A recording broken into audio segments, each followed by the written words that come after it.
This is the Georgia Farm Monitor. Since 1966, your source for state and national agribusiness news, and features for farmers and consumers about Georgia's #1 industry, agriculture. The Georgia Farm Monitor is produced by the state's largest general farm organization, the Georgia Farm Bureau. Now, here are your hosts, Ray DeLesio and Kenny Bergamy. Well, only a week has passed since you last saw us, and yet there is so much new and exciting ag news to discuss. Hi again, folks. So glad you could join us. I'm Ray DeLesio. And I'm Kenny Bergamy. Yep, he's right. We do have plenty of information for you today, starting with this. A farmer's worst nightmare, pivot damage from Mother Nature. Coming up, Mark Wildman on how producers are having to adjust their schedules with the planting season right around the corner. Also on the program, through riding, her daughter gained the strength to walk and the ability to communicate. Now 15 years after her passing, the heartwarming story of how this Watkinsville therapist is using horses to keep her daughter's memory alive while at the same time helping others. And then later, Ranger Nick on the unique ways in which this coffee business is reaching out not only to farmers, but others in the community. These stories and so much more starting right now on the Georgia Farm Monitor.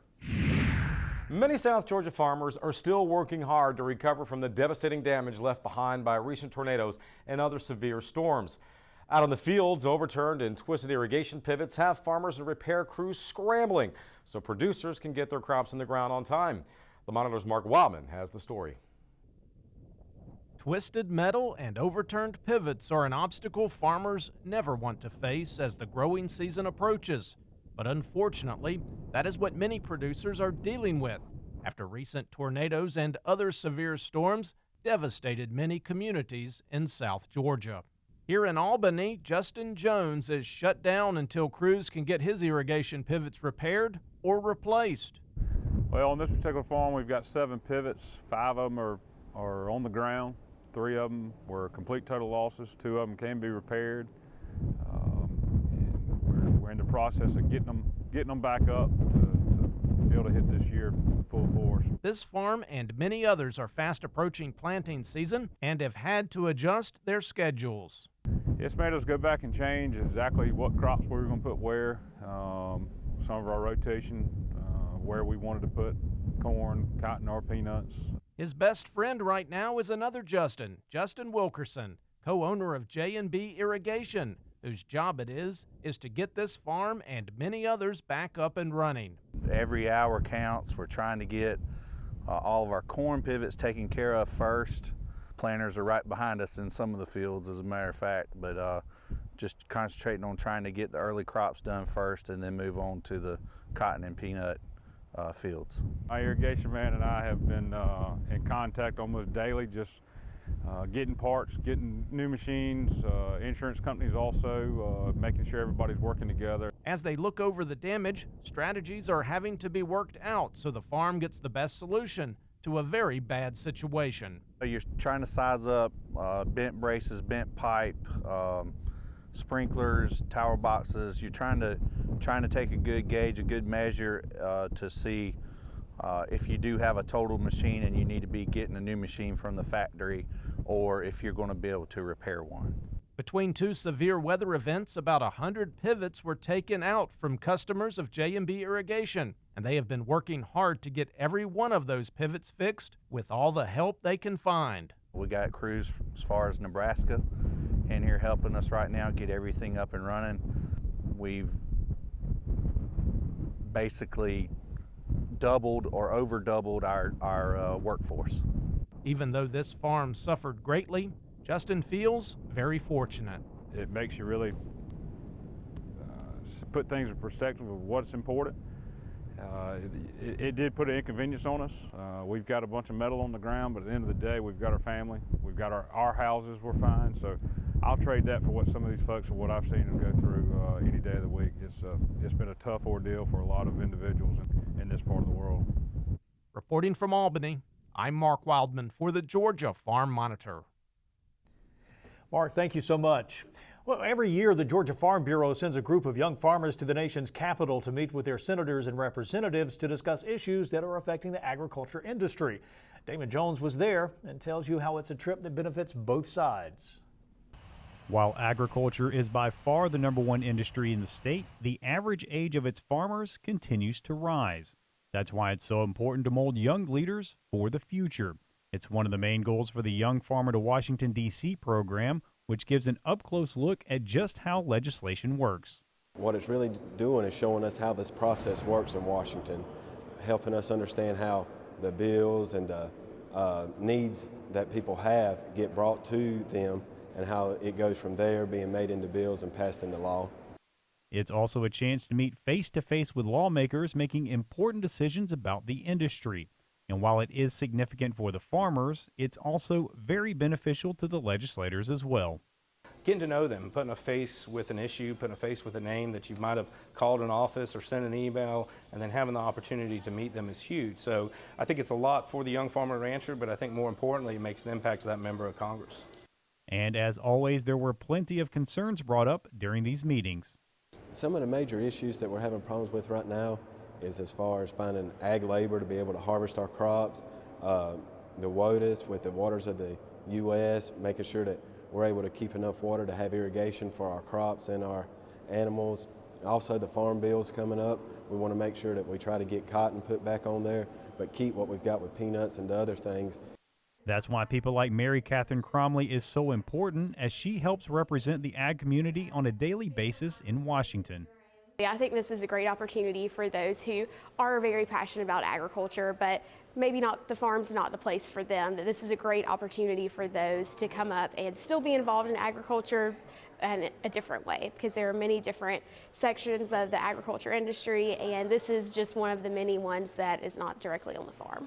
I believe that having people who know about agriculture in DC is vital to the success of the agriculture industry in the country, because without people who don't know what's going on in ag and don't understand the terminology, it's hard for people to really understand what agriculture is. While not every farmer gets the opportunity to meet with their representatives, that doesn't mean their opinion isn't important. In fact, there are a variety of ways they can have their voice heard. There's a whole host of different ways to be involved today. There's really no excuse not to be involved. We've got email, we've got action alerts that our farm bureaus send out to encourage their members to engage, send a note, pick up the phone, and there's also the power of social media. And this trip wasn't all business, as it also allowed these young farmers a chance to network with one another, while also getting a different perspective from other young farmers. We've flown up here together, we've been riding on a bus together, staying at the same hotel, so you got a lot of time, a lot of downtime to talk to each other. And it's just great to see the different aspects everybody has across the state, from all the way in southwest Georgia, all the way to North Georgia, and everything in between, and just the different operations everybody has and how they're making it work. Reporting from Washington, D.C., I'm Damon Jones for the Georgia Farm Monitor. Damon, thank you so much. When we come back, the incredible story of how equine at this Watkinsville farm are helping those with autism, and how the farm's owner turned heartbreak into triumph. Stay tuned.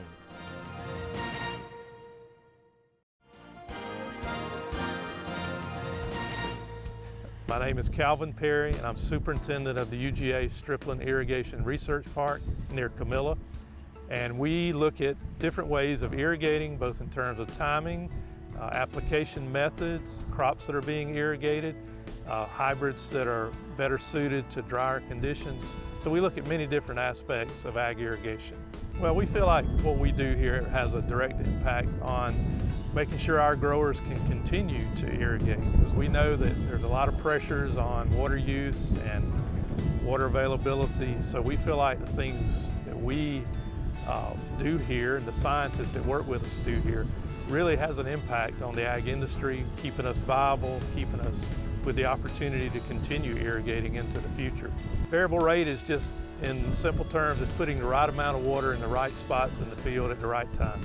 So the system behind me is doing that. It's changing rates as it moves across, in this case, research plots.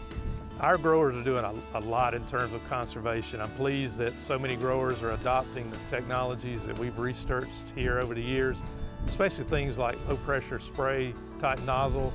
A high percentage of our farmers in this region are using those. They're using better irrigation scheduling and many other tools of conservation. Certainly we've got to be on our A game, we've got to be ahead of the curve, we've got to be proactive, helping our growers be just as efficient as they can be anytime they apply water. Just outside of Athens in Watkinsville, Georgia, sits Butterfly Dreams Farm, a 10-acre equine therapy riding complex that specializes in helping children with autism. Its founder, Kat Vereen, established Butterfly Dreams after seeing the way horses impacted her adopted child, Allie, who sadly passed away in 2002. According to Kat, horses gave Allie her reason to laugh, smile, and created a place where her body and heart felt safe.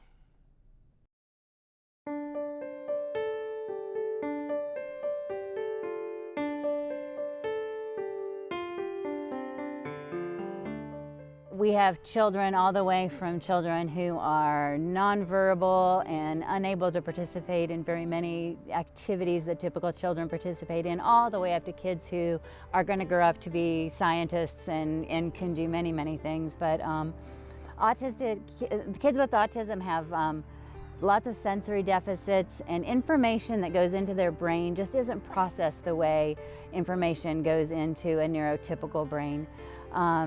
So they can become super overwhelmed, and something like a fan going or just any kind of a noise or a light, a fluorescent light, something that we would just be able to tune out, they're not able to tune out. And so that's part of it. So their sensory systems are off and they get overstimulated really easily, and they're just not able to function as other kids might be able to function. As the parent of a child with highly functioning autism, one of the things I find fascinating is that no two children or adults who are autistic are exactly alike. Some are withdrawn, keep to themselves, and have difficulty communicating. For others, like my son, they struggle with more developmental deficits in maintaining appropriate behavior across settings. But what's so unique about equine therapy is that it caters to everyone on the spectrum.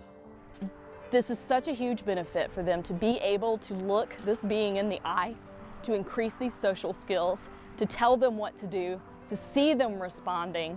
It's really a beautiful thing. And then additionally, the movement of the horse. It mimics how our hips move when we walk. And what that does is it stimulates each hemisphere of the brain, so we get cross-hemisphere interaction. And that is what can help speed up all kinds of therapeutic benefits. There's a lot of research going on in this area right now. We're kind of just beginning to reach the tip of the iceberg of really the amazing benefits that these horses have. This way a little bit. There you go. Perfect. We have two different things going on, which I guess you've probably heard. I do the hippotherapy, which is, so I'm working with kids with speech therapy. So my goals are all communication when I'm working with kids. But even within what I'm doing, I may have a completely nonverbal child who's using a communication system to communicate, all the way to a child perhaps like your child, where the child is extremely verbal and is working on those nuances of social language. And again, like I said, these kids will buy into these horses' feelings so much better than they'll buy into anyone else's. They may not care what this person and this person and this person thinks, but they care about what these horses think, and then we see it generalized, and that's the beautiful thing. So they start feeling it and caring about these horses, and then their moms are coming back telling us stories that, look what this thing happened on the playground that never would have happened before. It's not something that people outgrow. It's not something that's going to go away, but what we can do is to teach them coping skills. We can teach them ways of living the most enriched life possible, and we can do that through there's a ton of different mechanisms, but equine assisted therapy seems to be so intuitive. And you know, I would like to take the credit as a therapist. So look what I have done. No, it's not me, it's the horses. The horses do all the work, and it's amazing. And they start to learn coping mechanisms for what's very uncomfortable feelings that they're gonna have to live with their whole lives. Go, let's step up. I guess I always tell people God didn't just open doors for me. God opened doors and shoved me through them. He just would put every turn I took, there was somebody there. The right person was there, the right contact was there, the right friend was there, the right child was there. It was just kind of amazing. I had never seen anything like it, and it was hard initially because everything made me think of Allie. but since then, I just think of her in heaven looking down here, and just what a joy it must be for her to just see kid after kid after kid have joy, like she had joy doing the thing that she loves so much. So it's been very healing for me, and it's been so healing for so many individuals. I just feel like I just feel hugely blessed that we were able to put this together, and it be something that we can always remember was a part of Allie. Just an incredible place, and what a job Kat and her staff are doing. And if you'd like more information on Butterfly Dreams Farm, log on to the address you see there on your screen. That's butterflydreamsfarm.org. Well, time for our final break. When we come back, Ranger Nick and coffee. Lord help us now. Actually, he's not drinking this stuff, but he will introduce us to a coffee shop in Statesboro, Georgia, whose owners are going the extra mile for farmers. Stay tuned.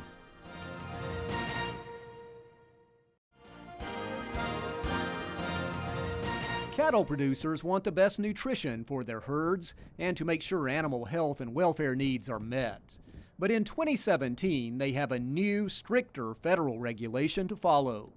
The new guideline from the Food and Drug Administration is called the Veterinary Feed Directive, or VFD for short. It says if a livestock farmer wants to use certain medications in their feed that are important for treating human disease-causing bacteria, the antibiotics must be approved by a veterinarian. I have an article that I've written and sent to every extension agent in the state of Tennessee. Dr. Lou Strickland is a veterinarian with UT Extension and UT Animal Science. He's been talking to farmers statewide about the particulars of the VFD issue. Strickland says producers will have about a year for an educational period, but eventually everyone must adjust to the new law.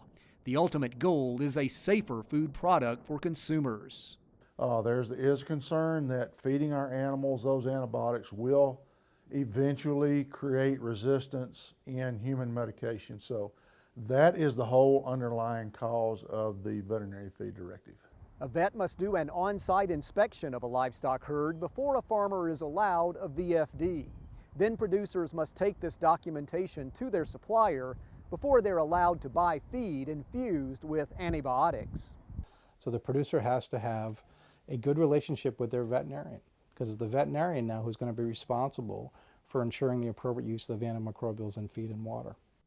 Dr. David White with UT Ag Research formerly worked for the FDA on this issue.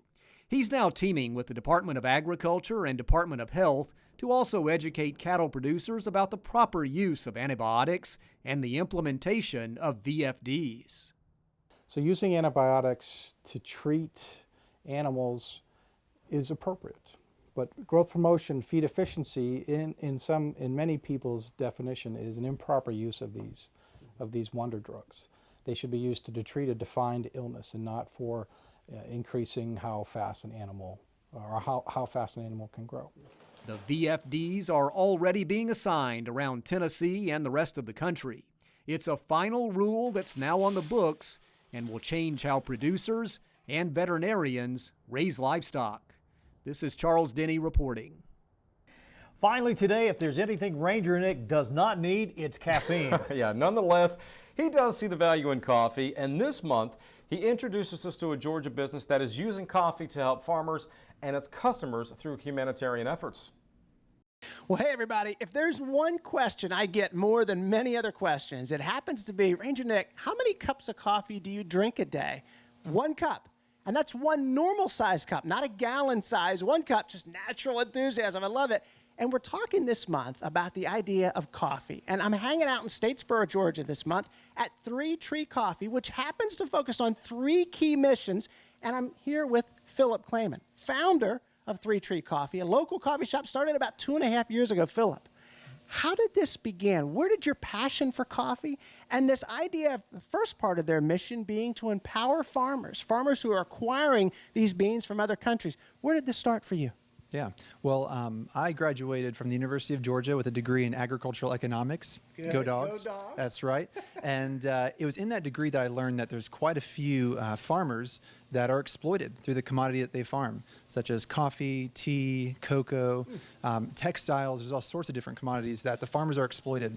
And when I learned this, it really broke my heart. My wife and I have a heart for people, and we want to make sure that people are taken care of. So then fast forward a few years later, my wife and I moved to Statesboro after working in coffee for about 3 years, and there wasn't that much good coffee down here. We always had to travel to find it, so we decided to start roasting it on our back porch in a 1-pound roaster for fun, and it was a hobby and a ministry more so than a business at first. Wow, and you and I are sitting together with a bag of coffee, and I'm going to reach in here and show all our friends at home these green beans, as they're called down in here. And this is what the stuff looks like when it comes from the field. So talk to me about this idea of empowering farmers. What does that mean in terms of you getting this in your roasting shop right now today? Yeah, well, most people don't know that coffee is an agricultural crop. So it comes from the genus Coffea, which is a plant that can grow to be anywhere from 5 to 6 to 7 feet tall. I'm about 6.5 feet tall, so about my height. And so anyways, on this plant, there will start to bloom cherries. And inside those cherries are 2 of these coffee seeds that we call beans. And once the farmer processes them through a wet process, then it goes to a dry mill where it's processed there in the country where it comes from. And then it's shipped to us on these big 150-pound bags that we're sitting on right now. Which is, I think, is incredible to think about what goes into that 1 cup. I want to talk next. We're going to visit in the shop over there at the actual coffee shop and talk about the other 2 parts of your mission, Philip. So let's check that out together. So it's amazing to think what you're looking at outside. Just over 2 years ago began 3 Tree Coffee, and now here we are inside of the building, a beautiful place, and I'm standing here with Kimberly Daly, co-owner of 3 Tree Coffee, right here at the shop. Kimberly, talk to us a little bit about the second part of your mission, from the idea of empowering the farmer to the idea of ending human trafficking. What does that mean, and what is your organization doing about that? Yeah, so a large part of our practice of empowering the farmer is to ensure that the farmer is getting fair wage, and because of that, they're actually able to better their community, which kind of in turn helps the trafficking possibility or percentage rate go down in those communities across the world. So that's one way that we're helping to end human trafficking. But trafficking is just modern day slavery. So it can be labor trafficking, it can be sex trafficking. So we like to put on a lot of fundraisers here at the shop where we can bring awareness to the issue. And then we bring in speakers who are more hands-on, where they're actually rescuing people, developing safe houses and things like that. And so we like to engage the community by bringing awareness to this issue.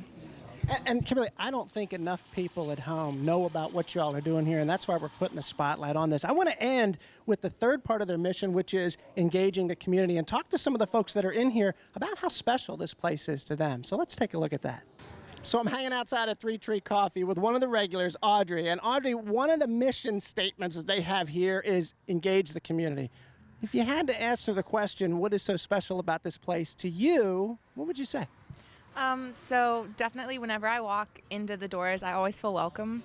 And it's such a place that different people that probably normally wouldn't socialize all merge at this one location. So it's a really different atmosphere than most places. So, I mean, I walk in here and I know almost every face half the time. I know all the baristas, and it's just cool to watch 3 Tree with the community host events, have spirit nights with different organizations, whether they be student organizations or also just organizations within the community. So like the other night they had a night where they had the cops come, and so it was like have coffee with a cop. And then last night it was the Humane Society. So it's just cool to see them engage with the community and host different events. That's great, and I think that's kind of the culture part of agriculture that we talk about with this kind of an idea. Thanks, Audrey, for talking to us. Well, from the green beans to the finished product that you're looking at there, we've learned an incredible amount about what goes in to making a cup like this. Y'all, you got to check out 3 Tree Coffee, Statesboro, Georgia. Come down, they'll get you a cup. When you're online, take a look at their webpage, and you can have an opportunity to buy some of this coffee there. And while you're there, hop on over to the Ranger Nick Facebook page and like that. I love to engage with you that way. And until next time, for the Farm Monitor, I'm Ranger Nick, reminding you that enthusiasm is contagious. So pass that stuff on. Y'all, thanks so much for watching. We'll look forward to seeing you right back here again next month. See ya. Good job, Nick. That's going to do it for this week's edition of the Georgia Farm Monitor. And a reminder for all the latest ag info regarding food, great recipes, and what's happening down on the farm, be sure and check out our Twitter, Facebook, and Pinterest pages. You'll stay informed and see what's up in the world of farming and the Farm Monitor Show. Take care, everybody. We will see you next week right here on the Farm Monitor. Have a great week.